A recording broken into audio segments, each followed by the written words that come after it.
Soalnya saya ngantuk. Roma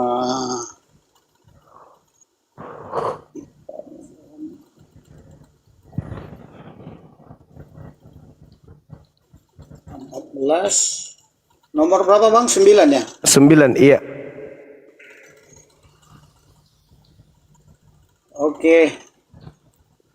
Sebab untuk itulah Kristus telah mati dan hidup kembali supaya ia menjadi Tuhan baik atas orang-orang mati maupun atas orang-orang hidup. Ya. Bagaimana penjelasannya nih Bang? Iya, menurut Paulus salah satu fungsi atau satu-satunya fungsi kematian Yesus itu adalah untuk menjadi Tuhan. Menjadi Tuhan untuk Orang hidup, orang mati. orang hidup dan orang mati. Iya. Iya kan Bang ya? Betul kan? Betul Bang, betul. Iya, berarti Yesus ini Tuhan yang baru kan ya? Sebenarnya aslinya dia bukan yang baru, tapi dia kembali diperkenalkan di awal-awal abad pertama gitu.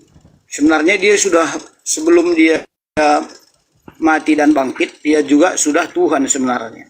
Menurut yang kami pahami. Iya, kalau Abang, kalau dia memang sudah Tuhan, kenapa dibuat menjadi Tuhan? Ya, karena kan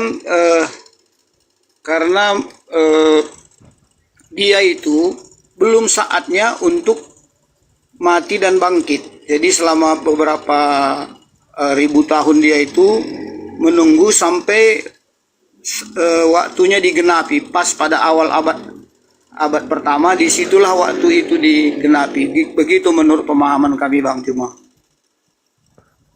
Terkait dengan ketuhanan Bang, apakah Tuhan itu dinubuatkan menjadi Tuhan atau gimana ceritanya menurut abangku ini? Sebenarnya tentang Yesus Kristus ini, dia itu yang dinubuatkannya itu bukan tentang Tuhannya, tapi tentang mati dan bangkitnya itu. Itu yang dinubuatkan Bang.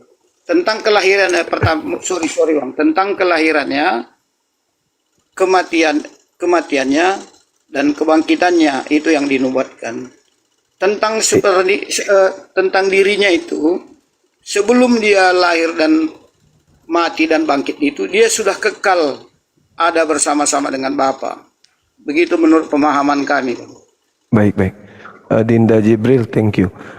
Gini abangku, saya tertarik dengan ungkapan Yesus di dalam Yohanes 5 nomor 31. Yohanes Dia katakan 5, gini. nomor 31 ya.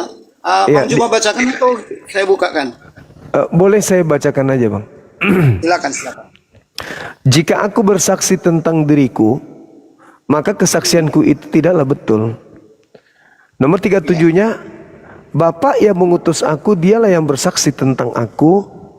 Itu kata Yesus. Kamu tidak pernah mendengar suaranya, kau tidak pernah melihatnya. Itu kata Yesusnya. Jadi kalau Yesus bersaksi tentang dirinya, maka kesaksiannya itu tidak betul. Kalau dia bersaksi sendiri, harus ada Bapa Elohim yang bersaksi tentang dirinya, apapun itu.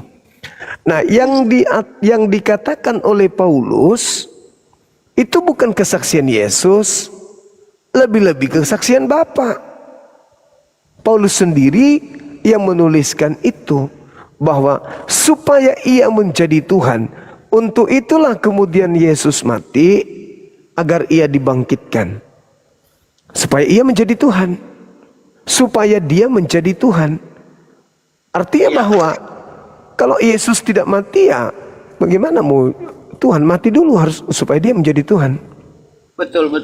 Jadi kalau Yesus tidak mati, saya ulangi lagi, saya koreksi. Kalau Yesus tidak lahir, tidak mati dan tidak bangkit, maka sia-sialah kami mengikut dia.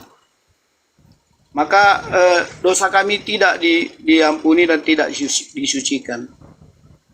Percuma kami menjadi orang Kristen kalau Yesus tidak lahir, mati dan bangkit. maka lebih baik kami masuk Islam. Karena di Islam juga kan ada usaha untuk penyelamatan, berbuat sedekah, berbuat baik. Jadi lebih bagus kami masuk Islam aja kalau Yesus tidak lahir, mati dan bangkit. Nah, itulah dia. Iya. Jadi Paulus ini hanya menjelaskan fungsi Yesus itu lahir, mati dan bangkit. Itu dia menjelaskan, mengulangi maksud Tuhan itu, kedatangannya ke dunia itu. Itu maksud Rasul Paulus itu. Iya bang, iya bang. Tapi bukankah tanpa Yesus orang-orang sudah punya Tuhan, bang? Betul. Sebelum Yesus pun banyak orang punya Tuhan. Orang Hindu punya Tuhan, orang Buddha punya Tuhan, banyak orang punya Tuhan. Enggak, maksud saya dalam hal ini adalah Tuhan yang benar, Tuhannya orang Yahudi yang dimaksud. Kan sudah ada Tuhannya orang Yahudi. Kenapa harus ada Yesus yang dibuat menjadi Tuhan lagi? Betul, betul. Tuhannya Yahudi itulah atau Tuhannya yang belum dikenal oleh umat Kristiani inilah yang telah datang menyelamatkan kami di seluruh dunia ini yang percaya kepadanya. Itu Tuhan yang sama sebenarnya. Kalau Ya, kita baca di dalam Yohanes 1 ayat yang ke-14, itu Tuhan yang sama yang datang di abad pertama itu. Ya, itu tanggapan saudara-saudara kami Kristen. Kalau itu Tuhan yang sama, kenapa dia baru dibuat menjadi Tuhan, Bang? Ini manusia bukan dibuat. Itu hanya pemahaman bahasa Indonesia kita yang kurang lengkap. Dia bukan dibuat menjadi Tuhan, tetapi dia datang melakukan itu semua, lahir, mati dan bangkit. Untuk itulah dia. Jadi itu di sana tadi ada penjelasannya, supaya telah mati dan hidup kembali supaya ia menjadi Tuhan. Kurasa di dalam menjadi Tuhan ini bukan dibuat itu maknanya. Itu bukan dibuat. Itu kalau dipelajari lebih dalam maknanya bukan dibuat itu, bukan made for Lord atau for curious, bukan itu maksudnya. Menjadi. Kalau dibuat itu bukan menjadi. Kalau menjadi itu sesuatu yang sudah ada, itu menjadi. Umpamanya kalau kita katakan tepung bisa menjadi roti, sudah ada dia tepung itu, Pak. Jadi Yesus itu sudah ada bersama-sama dengan Allah, dia menjadi gitu, Bang. Bukan dibuat. Kalau dibuat itu versi orang yang mempolemikkan keyakinan kami. Diubah menjadi dengan dibuat. Itu pengertiannya. Iya, jadi kalaupun kita masuk ke original teksnya, coba original teksnya apa bunyinya, Bang? Biar kita pelajari bersama. Kalau di situ, ya, kalau di situ dikatakan kureuo artinya bahwa berkuasa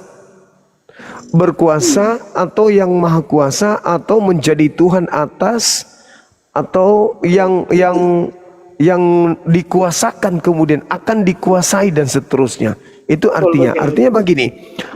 Sebab untuk itulah Kristus telah mati untuk hidup dan hidup kembali supaya ia berkuasa. Betul, Bang. Betul. Memang sebelum dia berarti sebelumnya dia tidak berkuasa. Dia berkuasa tapi belum diberikan sebelum dia mati dan bangkit itu, ya kan? Itu kuasa penebusan dosa itu, kuasa pengampunan dosa itu belum terjadi, Bang. Itu maknanya. Dia belum menjadi maksudnya itu. Sebenarnya dia itu sudah berkuasa, sudah sejak semula ada, tapi awal abad pertama itulah dia nyatakan kekuasaannya itu. Awal abad pertama itulah dinyatakan begitu. Bukan diciptakan, Bang. Bukan dibuat baru gitu, Bang. Itu maknanya dari menjadi itu. Bukan menciptakan Yahweh membuat Tuhan baru. Jadi kalau judul abang itu diganti Yahweh menjadi Tuhan, itu dia. Kata barunya pun nggak ada di situ, Bang. Itu abang tambah-tambahin itu. Kenapa dia saya katakan baru? Karena dia sesuatu yang baru dibuat, Bang. Betul, dia baru menjadi awal abad ke-1. Bukan baru dibuat, Bang. Itu captionnya salah itu, Bang. Itu menyesatkan itu captionnya. Artinya Yang kan asli di situ tertulis menjadi, Bang, bukan dibuat, Bang. Jadi Iya, kalau kita membaca Alkitab itu, kata-katanya itu harus sesuai, Bang. Kalau Abang membuat caption atau screenshot aja caption itu, Bang. Di situ baru diskusi lebih sehat, Bang. oke. Kalau Boleh Abang membuat, berarti Tuhan ini ciptaan baru, Bang. Baru Kalau baru 2 tahun umurnya. Iya. Itu membuat. Terus Berarti baru dia baru. iya. Sebelumnya Kalau nggak ada ada dia. Nah, Iya. sebelumnya Jadi kosong. iya. Jadi kalau ada kata membuat berarti itu baru. Iya, iya Oh. betul. Jadi captionnya itu kita perbaiki supaya Iya. audien kita mendapat edukasi yang benar tentang Alkitab. Iya. Jadi kalau ada kata membuat itu artinya tadinya bukan Tuhan lalu dibuat menjadi Tuhan ya. Betul, betul. Nah, Abang mungkin bisa baca di Kisah Para Rasul 2 nomor 36. Kisah Para Rasul 2 ayat 36 ya, Bang. Iya. Mati meja. Kisah 2 ayat 36 ya, Bang. Iya, betul. Jadi saya bacakan ya, Bang. Boleh. Biar kita diskusi pelan-pelan. Siap. Jadi seluruh kaum Israel harus tahu dengan pasti bahwa Allah telah membuat Yesus. Nah, yaitu bukan menciptakan Yesus itu, Bang. Ya di situ penjelasannya bukan yang sudah ada itu. Maksudnya membuat yang sudah ada, bukan menciptakan baru, Bang. Umpamanya membuat Bang Juma menjadi terkenal, membuat Bang Juma menjadi banyak mendapat gift, begitu maknanya itu, Bang. Jadi bukan menciptakan Bang Juma, itu maknanya. Coba dibaca dilanjut aja bacanya dulu. Ya saya lanjut ya. Yang kamu salibkan itu, ya pas itu, Bang, menjadi kembali lagi seperti tadi, Bang, menjadi Tuhan Kristus. Balik lagi seperti yang caption Abang tadi yang salah itu. Jadi di sini membuat, Bang, ya kan? Allah membuat, katakanlah Pulau Serowe ini menjadi terkenal.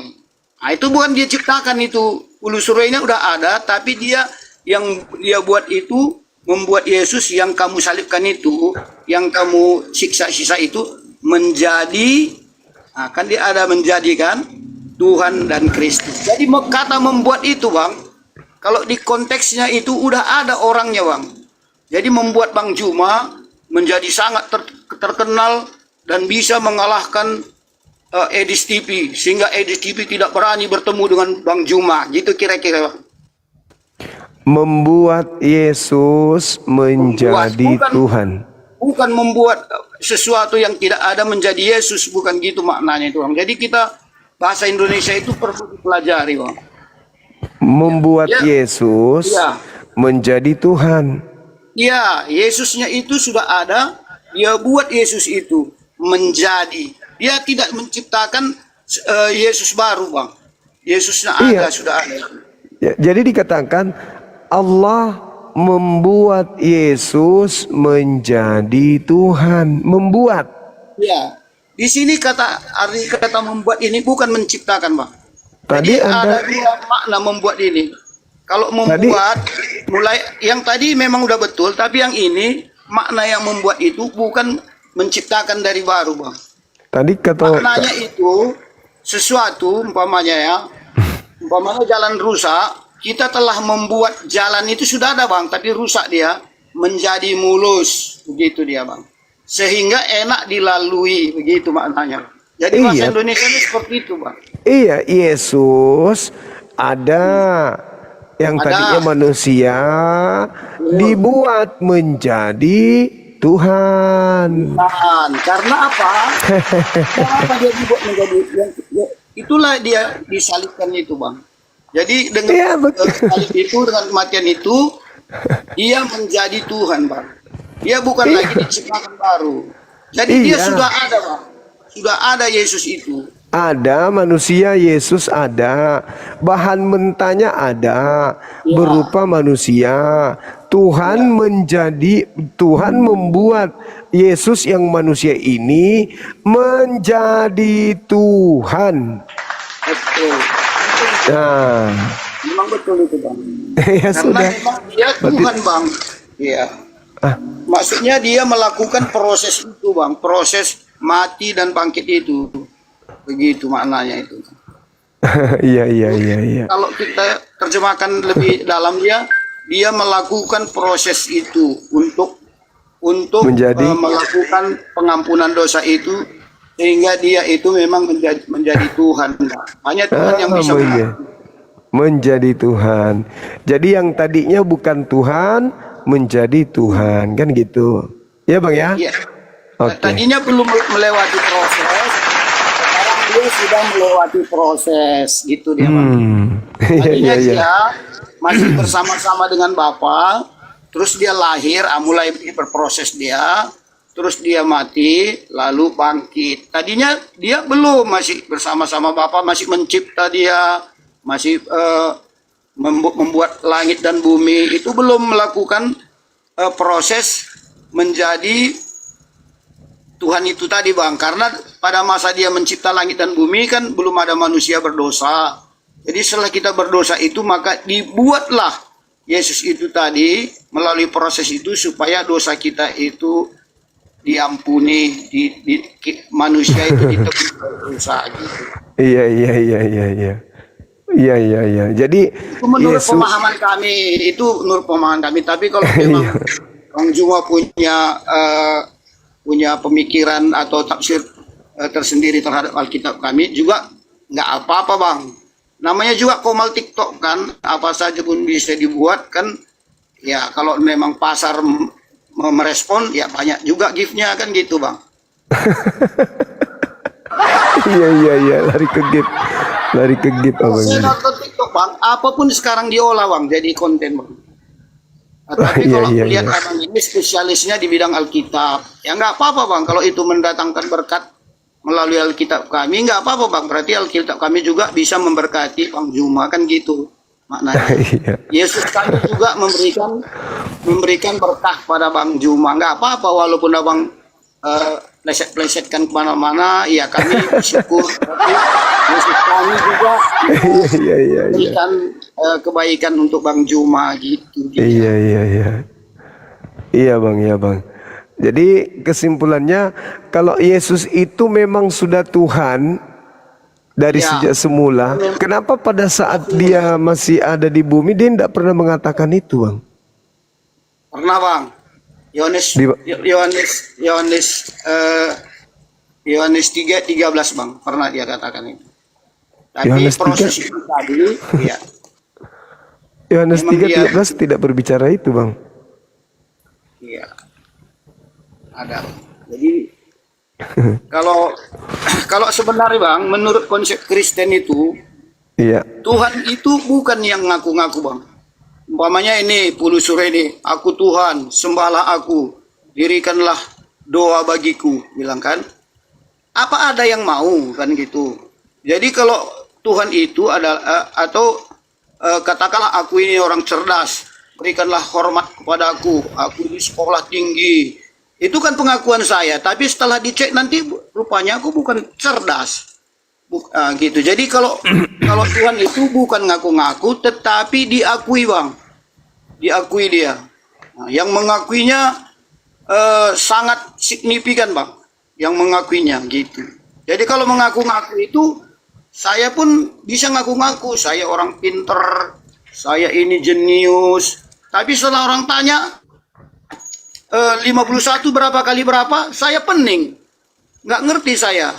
Titik-titik kali titik-titik katanya.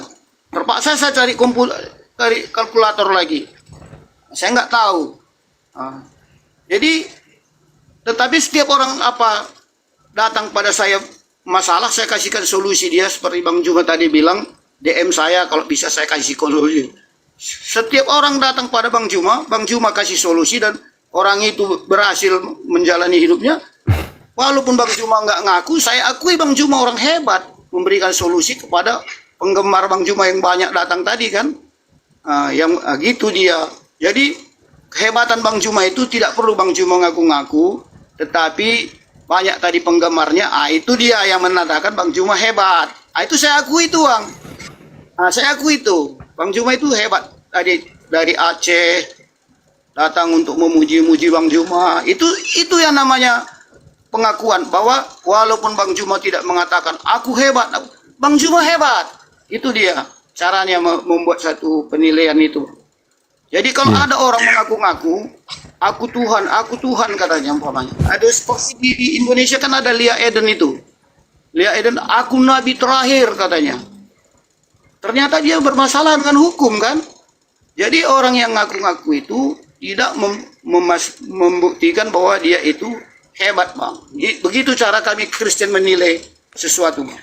Iya. Kalau Jadi kalau penggemar Bang Juma mengatakan Bang Juma hebat, itu saya akui Bang.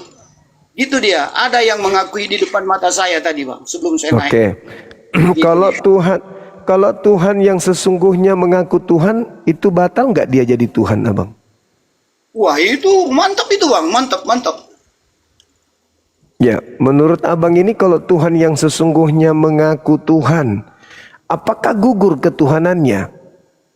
Sebenarnya kalau memang betul-betul dia Tuhan, dia ngaku Tuhan juga, itu nggak mengurangi ketuhanannya Bang. Sebaliknya. Tapi kalau ada yang mengaku-ngaku Tuhan, sabar Bang, sabar.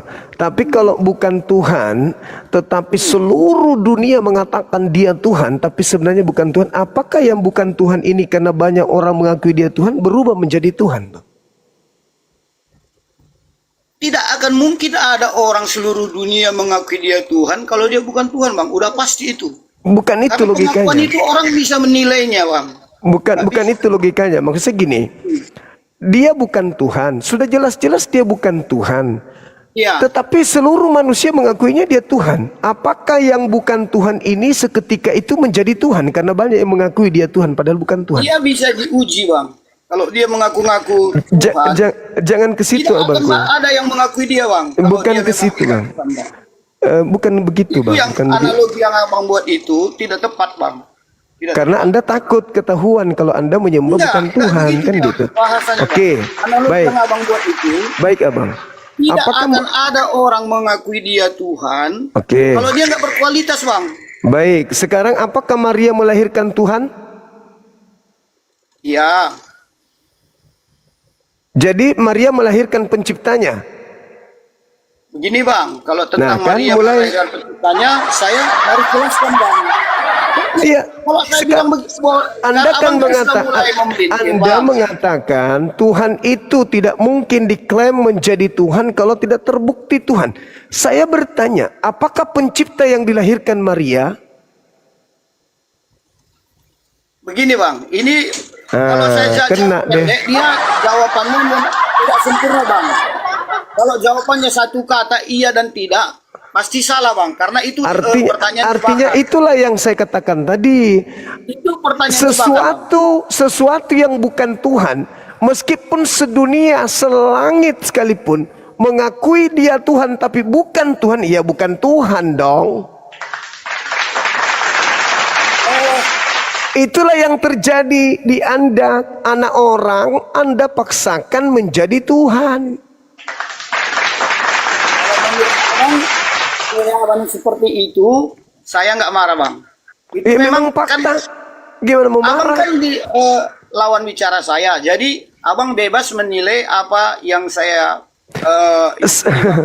Saya berdasarkan kenyataan Abangku. Hal yang sama saya balikkan kepada Abang, saya masuk bicara Bang. Oh silakan, silakan Anda bicara. Saya akan bantah pakai dalil. Enggak penjara. Bang, nggak bisa. Saya bantah pakai dalil. Apa yang Anda ingin katakan tentang Tuhan saya? Coba. Tuhan saya dilahirkan manusia? Tidak boleh saya bicara tentang Tuhan Abang. Tuhan saya dilahirkan manusia? Jangan lebay, jangan lebay. Apakah Tuhan saya dilahirkan manusia? Apa yang Anda ingin katakan tentang Tuhan saya? Coba. Konsepnya tidak seperti itu Bang. Ya, coba. Apa yang Anda ingin katakan tentang Tuhan saya? Ini sangat apa bang? Sangat sensitif bang. Silakan aja nggak apa-apa. Tetapi- Saya yang tanggung jawab. Saya yang tanggung jawab. Tidak Apa bisa, yang Bang. Anda Ini ingin media katakan sosial, Bang. tentang Tuhan saya? Sangat sensitif bang, nggak baik. Ya, Bang. itu namanya Banyak orang bahlul. yang masuk penjara gara-gara ini bang. Itu namanya bahlul. Makanya saya Dongo. selalu abang Idiot. jarang saya naik. Bagaimana Anda tidak dipenjara kalau Anda berbicara tanpa dalil? Saya berbicara dengan itu- dalil. Itu dalil itulah yang bisa menjerat saya bang. Dalil Silakan, mana dalilnya? Anda sebutkan, saya bacakan. Tidak bang, tidak bang. Memang Abang, nggak ada. Lebih baik abang. lebih baik Memang nggak abang, ada. Orang membuat Tuhan Kristen saya. itu selalu mengada-adakan sesuatu yang tidak ada. Yesus bukan Tuhan, diadakan jadi Tuhan. Ya itu kan udah 5 tahun abang ngomong itu berulang-ulang bang. Udah Ya, dan saya itu paham. fakta. Bayangkan saja Iya, abangku, itu fakta tadi bagi di abang awal, semua. saudara, tadi di awal Anda mengatakan Roma 14 nomor 9 tidak ada kata membuat. Bang, kalau ada kata membuat berarti itu Tuhan baru. Di situ Iya. kan jelas, Bang.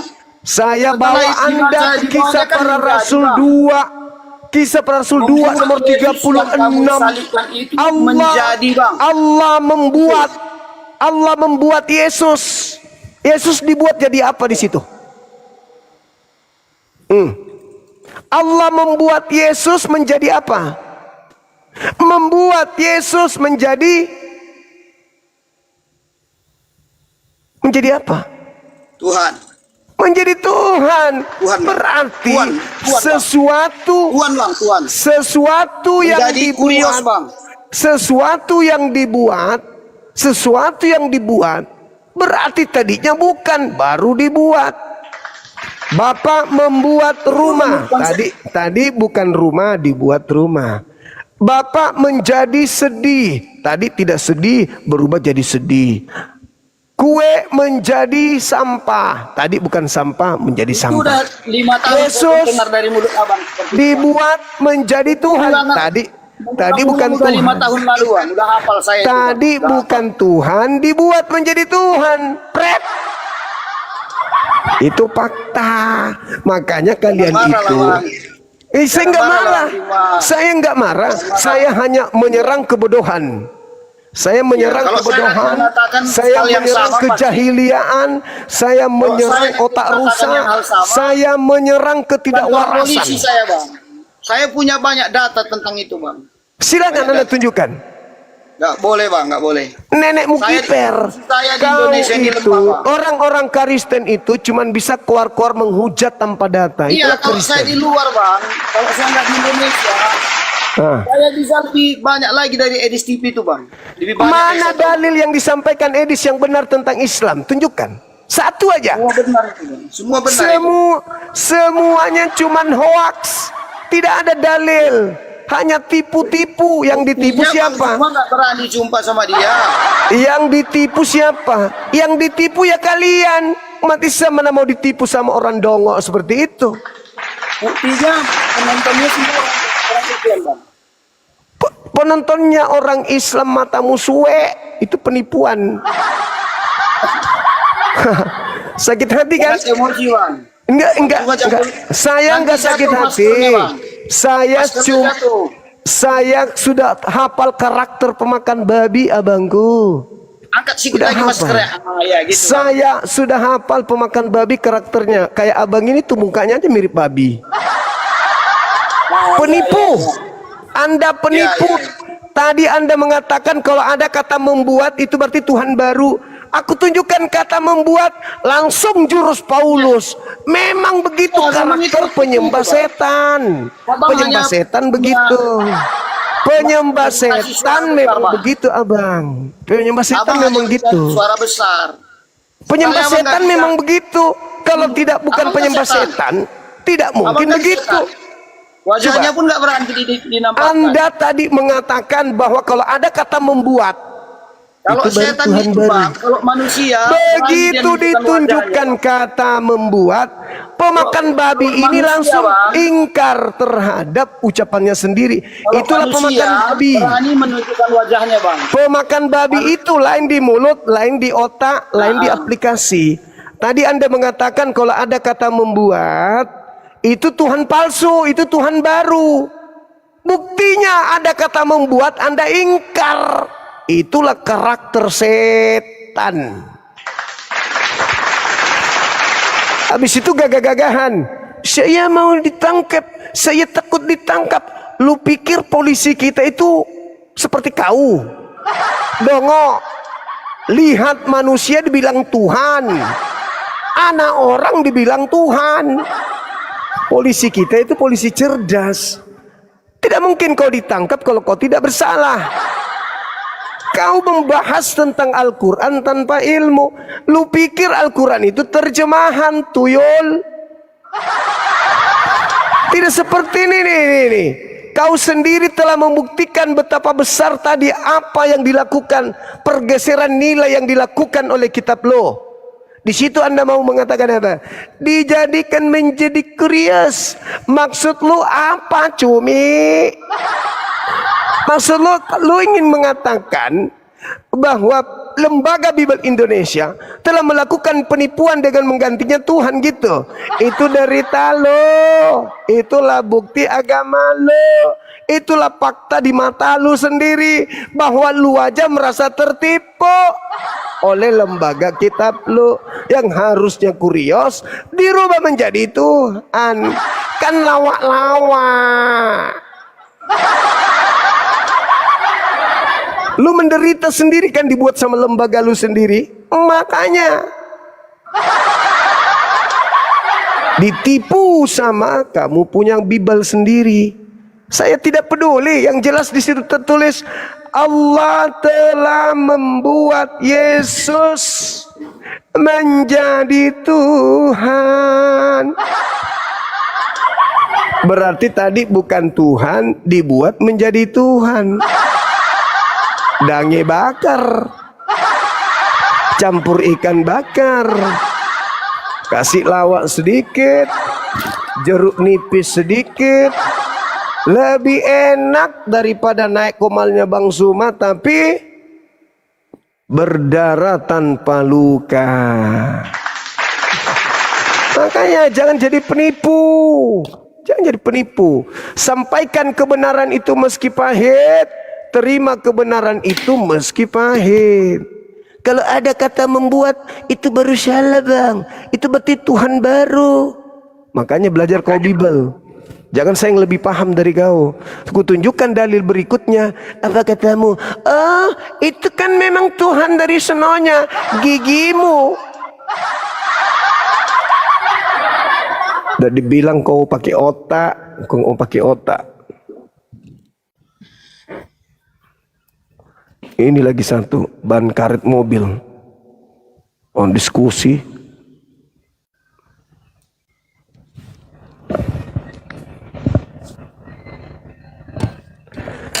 Ayo silakan. Lanjut tema, silakan.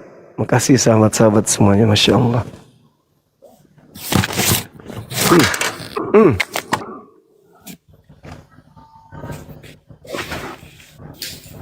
Sejak kapan Juma kau lebih pintar ke Kristen daripada kami Juma? Oh, jelas saya lebih pintar. Terkait Bible ya. Kalau Gini, sebentar. Jangan kebiasaan ngeklaim. Ngeklaim itu apa yang membuat Anda lebih pintar dari saya tentang Bible? Kira-kira hanya gara-gara karena kamu Kristen dari lahir gitu? kan, gini dia. Nah, apa itu? Bible itu punya kami. Kami terus terima atau tidak terima, kami lebih mengenal Bible, memahami Bible dari kau, karena kau Islam. Nggak mungkin itu, nggak mungkin, mustahil itu, Bung. Gini, itu mustahil. Tahu dirilah bahwa kau Islam dan kau nggak punya kompeten untuk menerapkan Bible. Ini sama seperti seorang siswa di dalam kelas marah kepada gurunya yang menjelaskan buku cetaknya. Apa kata murid? Mustahil, ibu lebih pintar, bapak lebih pintar. Yang punya buku saya, bukan bapak yang punya buku. Kau yang punya Bible? Anda yang punya Bible? Nih. Kau yang mencetak Bible? Kau yang mengarang Bible? Ini Bible nih. Kalau itu Kau mau Bible, Bible? tahu. Ini Bible. Kau mau berapa Bible? Sekalipun di tanganmu satu goni Bible, kau tidak paham Bible karena kau Islam. Apa alasannya saya tidak paham?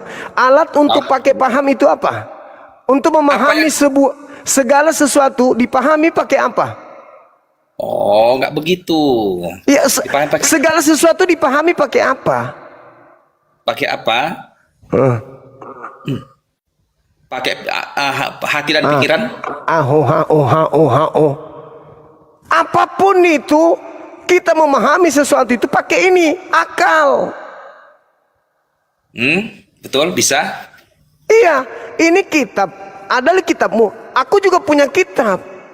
Saya memahaminya karena saya menggunakan akal. You pakai iman, beda kita. Kalau ku baca Al-Quran, lalu ku baca artinya dan ku pahami artinya, apakah hanya karena aku membaca arti Al-Quran, lalu aku menyimpulkan seenak perutku, menjadikan aku benar hanya karena Al-Quran itu ada terjemahannya? Oke, baik. Sekarang begini, kamu baca terjemahan Al-Quran saya sekarang, saya kasih kamu terjemahan surah Al-Baqarah ayat 2. Sekarang Anda baca terjemahannya. Saya ingin tanya sesuatu, apakah Anda sudah paham Al-Quran setelah membaca terjemahan itu? Bacakan terjemahannya. Kitab ini tidak ada keraguan di dalamnya, petunjuk bagi orang-orang yang bertakwa. Petunjuk bagi orang-orang yang takut. Pertanyaan saya, kitab yang dimaksud kitab mana? Al-Quran. Dari mana Anda tahu? Sesuai dengan pemahamanku. Dari mana Anda tahu pemahaman saya? Anda kan harus berdasar dengan ilmu. Karena kau membacakan Al-Quran, karena itu ayat Al-Quran. Lalu kalau ada dikatakan begini, ini Abdullah atani Alkitab, sesungguhnya aku ini adalah hamba Allah, telah memberikan aku kitab. Jangan Dan kemana-mana. memberikan tunggu, ini terjemahan Al-Quran sama yang tadi. Habisnya aku ngomong ya. Iya, silakan. Sama yang tadi. Aku ini hamba Allah.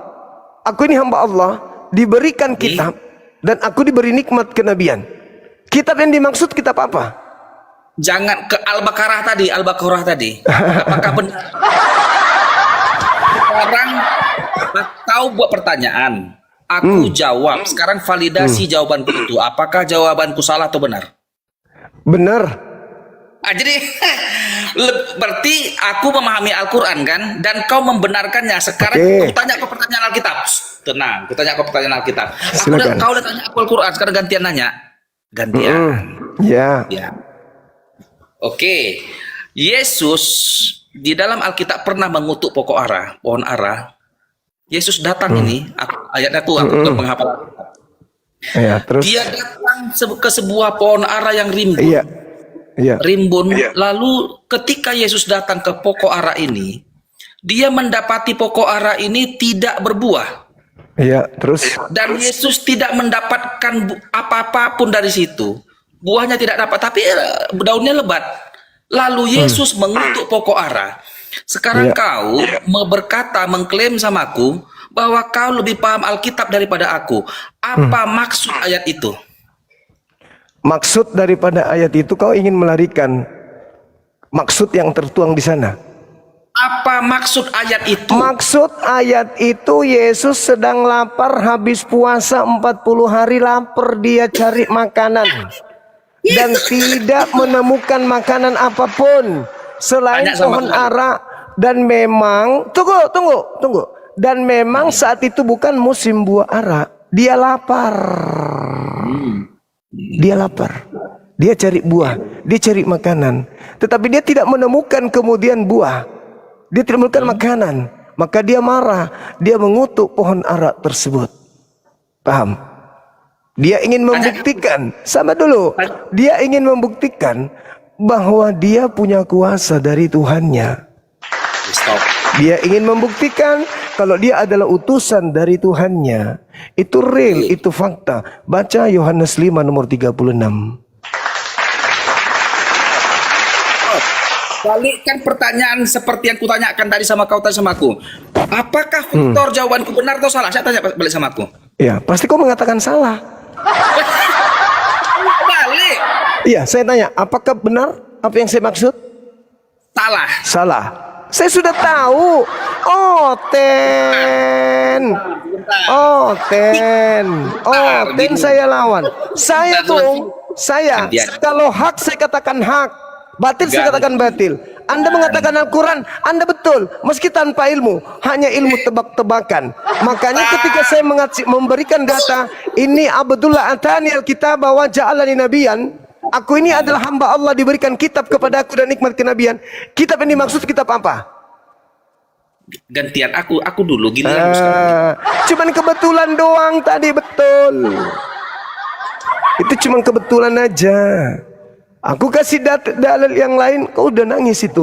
Dan kebetulan itu saya mengatakan, saya walaupun mengakui. aku menjawab benar pertanyaanmu tadi, tapi aku tidak mengklaim kalau aku ahli Al-Quran. Tetapi kau nggak tahu malu. Memang kau tidak bisa mengklaim, tidak bisa.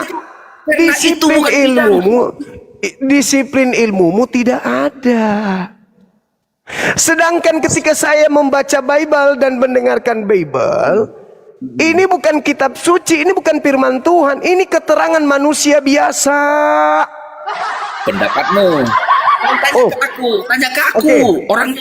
Sekarang saya tanya samamu, apakah Matius menulis wahyu dari Elohim, Tuhannya Yahudi? Menulis wahyu. Yang katanya. Iya. Menulis Injil.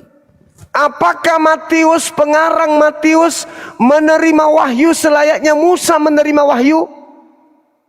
Oh, dia menulis apa, kitab suci? Menulis berita Injil. Dia menulis sesuai dengan kemanusiaannya, bukan firman Tuhan, Cak Ayu. Apa yang harus saya kuasai untuk memahami karangan manusia? Apa? Kita batasi dulu firman Tuhan. Kita batasi firman Tuhan. Apa yang harus saya kuasai untuk mengetahui karangan manusia? Tinggal baca doang. Beda dengan Al-Quran, firman Tuhan pakai ilmu. Kalau buku ini tidak perlu ilmu. Tidak ada disiplin ilmu. Disiplin ilmu apa yang harus saya kuasai untuk memahami ini? Teologi? Apa teologi? Kan ada sarjana teologi ya? Iya. Saya Untuk harus apa? Aduh. Jadi maksudmu? Aduh. Terjemah. Maksudmu? Saya harus paham ini. Harus saya sekolah teologi, belajar tentang sejarah kekristenan, sejarah gereja, sejarah Bible, perjanjian lama. Itu supaya saya paham ini. Gak nyambung. Disiplin ilmu. Disiplin ilmu yang harus saya kuasai untuk menguasai ini apa ini? Ada namanya bidang kajian. Apa nama disiplin ilmunya apa? Oh, itu teologi kekristenan.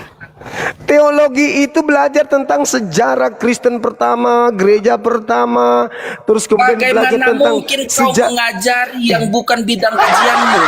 Maka saya katakan disiplin ilmu apa yang harus saya kuasai? Disiplin ilmu yang harus saya kuasai supaya saya bisa paham ini Bible. Ya, teologi lah. Teologi itu kau ngerti nggak teologi apa dipelajari? Teologi kekristenan. Iya, itu belajar. Makanya ada sarjana teologi. Kalau apa yang dipelajari? Apa? Apa yang dipelajari oleh teologi Kristen? Oh, pengantar perjanjian lama, mungkin ada perjanjian baru. Pengantar bukan disiplin ilmu. Sekarang begini. Gantian. Ku tanya dulu kau, apa dasarmu kau mendeklarasikan kau ahli di bidang di kekristenan? Apa dasarmu? Yang mengatakan saya ahli apa? Kau bilang kau lebih pintar.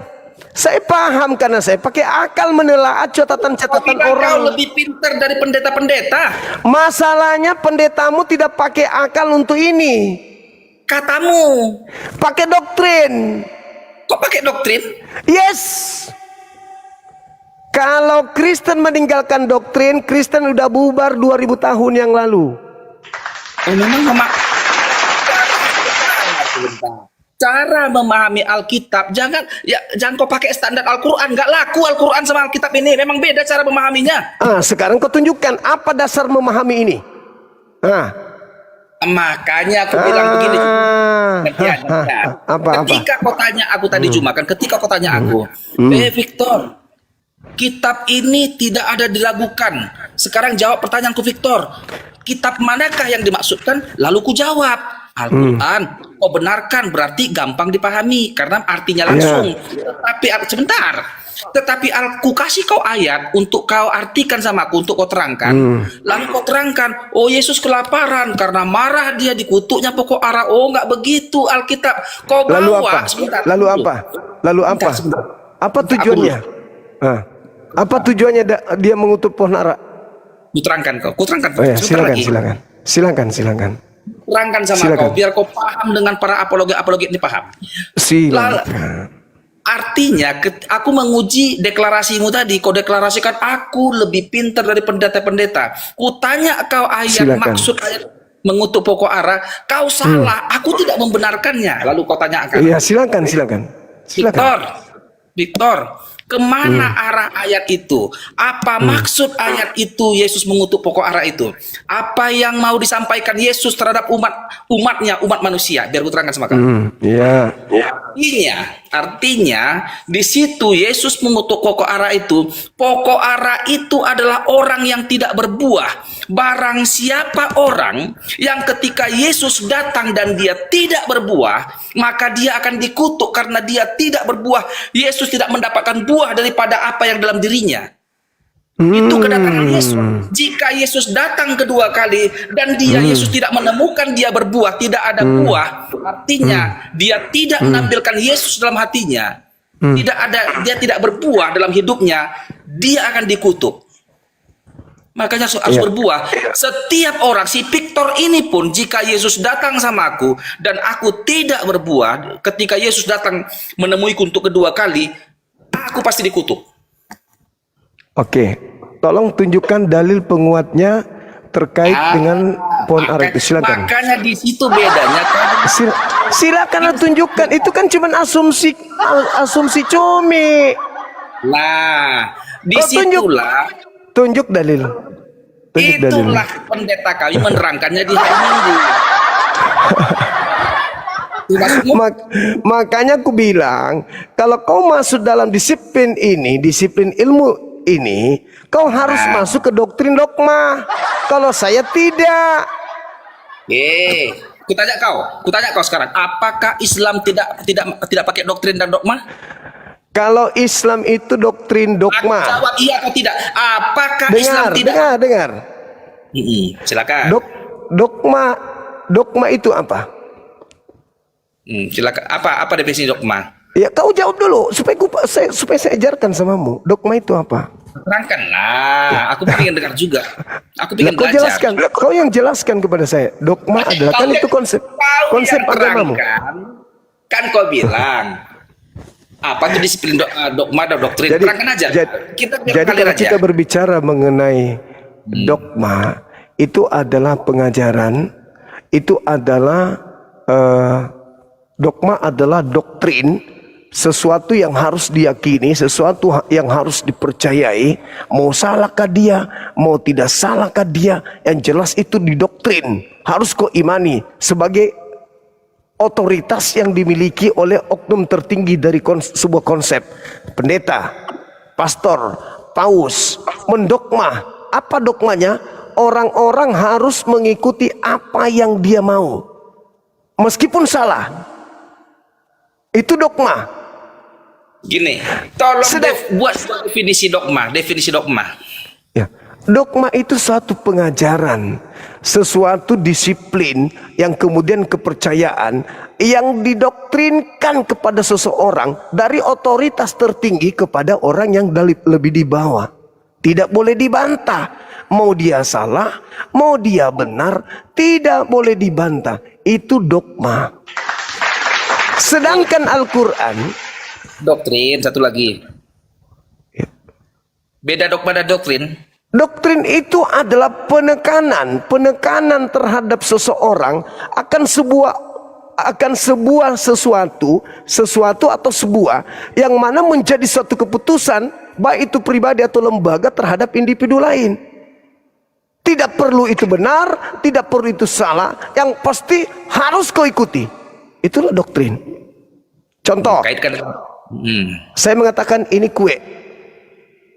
Meskipun ini HP, kau harus mengakui ini kue. Itu disebut doktrin, itu disebut dogma. Makanya Yesus itu orang, kau didogma, kau didoktrin, dia Tuhan. Jadilah dia Tuhan. Berdasarkan dogma, berdasarkan doktrin, tidak berdasarkan ini. Itu yang perlu Anda pahami. Sedangkan kalau Al-Quran pengajaran yang diajarkan sesuai dengan akal. Orang benar didoktrin di Islam, didoktrin untuk sholat, didoktrin untuk menyembah kepada Allah. Tapi doktrinnya itu betul, doktrin yang benar. Kalau Anda didoktrin tidak sesuai dengan fakta real, logika dan akal sehat, itu bedanya. Nah, makanya ketika saya berbicara tentang ini, kamu hanya berdasarkan doktrin tok, dalam arti kata, mau salahkah dia, mau benarkah dia, yang jelas kamu harus percaya ini adalah firman Tuhan meskipun bukan firman Tuhan. Itu disebut doktrin atau dogma tanpa syarat. Boleh diuji doktrin keislaman? Silakan. Oke. Ada sebuah narasi atau ayat di Al-Quran dan juga hadis tentang Isra Mi'raj. Oke. Iya. Kau berkata bahwa ajaran keislaman tidak pernah bertentangan dengan akal dan logika dan ilmiah. Yes, betul, betul. Tidak bertentangan. Iya.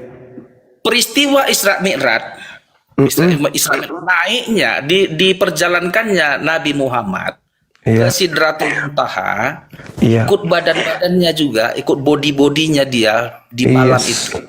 Iya. Sampailah dia di langit ketujuh. Yes. Oke. Di langit ketujuh, keberangkatannya ini masuk akalkah? Ini doktrin masuk akal atau tidak ini? Masuk akal? Masuk akal. Langit ketujuh, bagaimana Muhammad melakukan perjalanan dari Mekah ke Israel, Yerusalem dalam satu malam, lalu dari Yerusalem dia naik dia ke langit ketujuh, di malam itu juga dia naik juga dan pulang juga dari malam itu dengan jarak yang begitu jauh.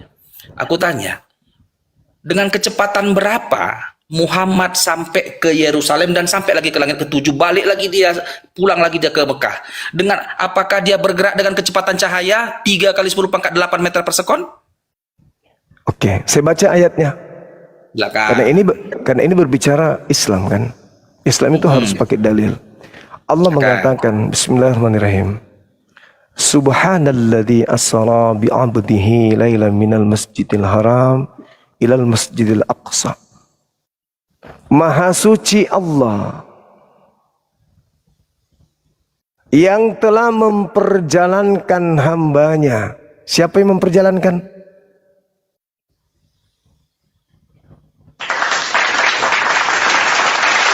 Yang memperjalankan ya Allah. Allah memperjalankan, apa masalahnya kalau Allah yang memperjalankan? Tak ada masalah. Nah, sekarang kebenaran itu tidak perlu saksi. Loh, boleh. Salah Anda.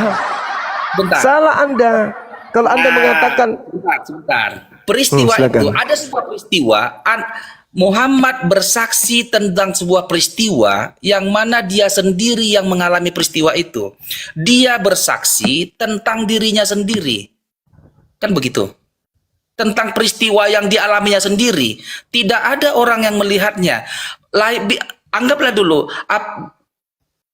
layakkah kita mempertanyakan dulu tentang kebenaran pernyataan Muhammad ini?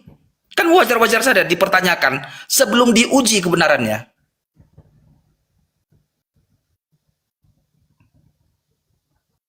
Ya, sabar.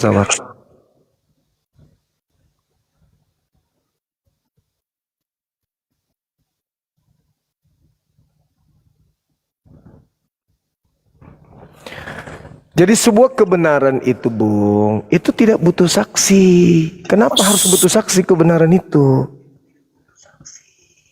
Sabar.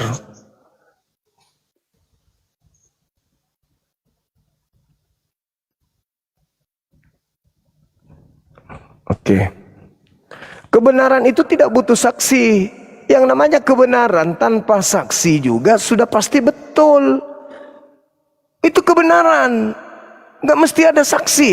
Sekarang ketika ada orang dianiaya, dibunuh, tak ada saksi. Jelas-jelas dibunuh tapi tidak ada saksi. Pertanyaan saya, apakah orang itu batal dibunuh karena nggak ada yang melihat selain pelaku? Gimana ceritanya nih? Gimana ceritanya? Ada pembunuhan terjadi, tidak ada yang melihat selain pelaku. Pertanyaannya, apakah karena tidak ada yang menyaksikan pembunuhan itu, maka pembunuhan itu gagal? Nggak jadi dia mati. Aku nggak jadi mati, nggak ada yang lihat. Kalau berpikirmu salah, nggak begitu. Saksi, saksi kenapa? Ya, silakan.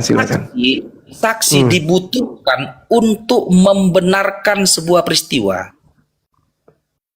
Terus sekarang ada nggak saksi melihat Tuhan menciptakan alam semesta? Sabar dulu. Ketika alam, adakah saksi di Kejadian 1 ayat 1?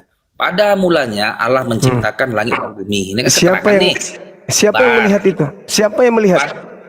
Sabar dulu. Yang melihat saksinya siapa?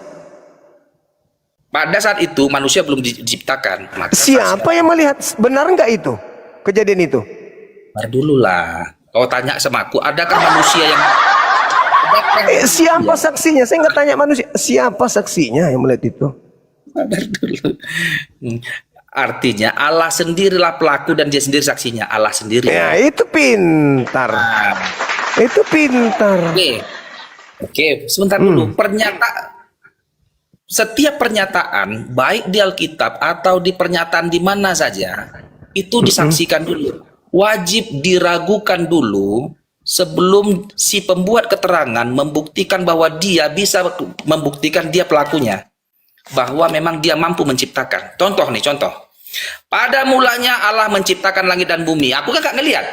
Kalau memang Yesus nggak turun ke dunia dan membuat sebuah mujizat yang setimpal, kalau Yesus tidak membuktikan bahwa dia pencipta, maka aku pun meragukan keterangan Kejadian 1 ayat 1 itu. Belum tentu Allah itu baik. Sabar dulu. Saksinya siapa? Karena nggak ada saksi, maka Yesus ingin menyatakan semuanya bahwa akulah raja dari segala raja yang sesungguhnya, dengan menunjukkan kuasanya, dengan menunjukkan real, bukan cuma cakap-cakap, omong-omong. Kalau cuma begitu-begitu aja, aku nggak percaya juga. Besok mending aku aja ngomong, pada mulanya Victor menciptakan langit dan bumi. Contoh nih ya, contoh. Aku deklarasi juga nih, ya sama seperti deklarasi Alkitab itu. Pada mulanya Victor menciptakan langit dan bumi. Wow, orang ketawa. Betul tuh Victor. Betul, aku bilang. Oke, kau disangsikan dulu cakapmu itu. Sekarang kalau kau menciptakan langit dan bumi Victor, coba dulu kau buat detik ini kau ciptakan kodok datang di meja ini. Contoh gitu kan. Buatlah sebuah mukjizat Victor yang bahwa kau mampu mencipta. Entah mencipta apalah yang agak mujizat itu. Kalau tidak ada kemampuan mencipta itu, maka itu bacotmu aja. Terus? Jadi ada saksi nggak di situ? Bentar. Kenapa jadi ke Yesus ya? Kenapa jadi ke Yesus? Bentar. Cerita tentang Isra Mi'raj itu, cerita mukjizatnya itu termasuk udah luar biasa itu. Mampu seorang manusia hitungan semalam naik apa dia bisa sampai dia ke Yerusalem, naik apa dia itu kita pun bingung. Naik pesawat aja mungkin mungkin naik pesawat nggak mungkin. Pasti pakai kuasa ilahi. Pasti pakai kuasa di luar nalar manusia, maka sampai dia dari Mekah ke Yerusalem dan nyampe lagi dia ke langit ketujuh nih. Balik lagi dia semalam, udah kencang kali nih kalau naik pesawat nggak tahu lagi modelnya nih. Nah, tapi mukjizat ini pun kalau hanya Muhammad pelaku, dia yang naik, dia yang pergi, dia yang menceritakan, dia juga saksinya. Bagaimana kita bisa yakin? Kan bisa kita ragukan, lucu kau yang ngomong, kau sendiri saksi, kau bersaksi atas dirimu sendiri, kesaksianmu bisa diragukan, kan jadi begitu, karena dia sendiri yang bersaksi tentang dirinya sendiri, gak ada orang lain yang bersaksi.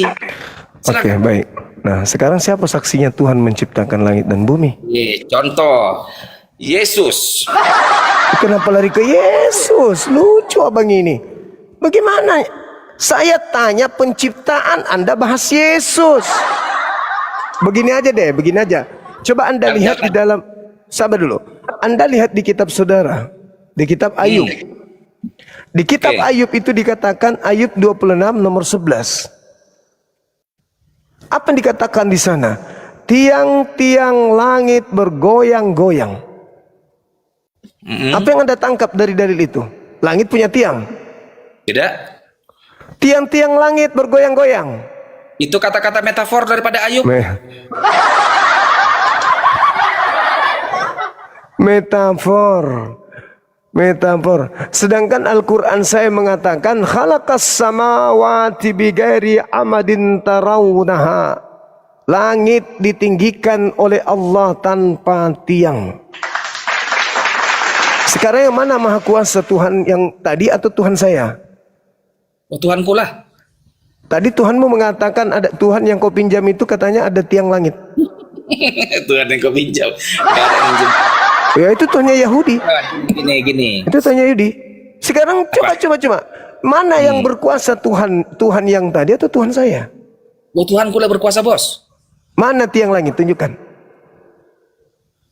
Itu kan udah metafor, bukan makna yang sesungguhnya. Nah, apa yang dimaksud dengan tiang di situ? Kalau begitu. Itu kan makna daripada betapa hatiku takkan pilu. Gak bisa, Bung. Jadi Tuhanku menciptakan. Jangan kau maknakan tiang macam tiang broti, akan jadi salah lagi.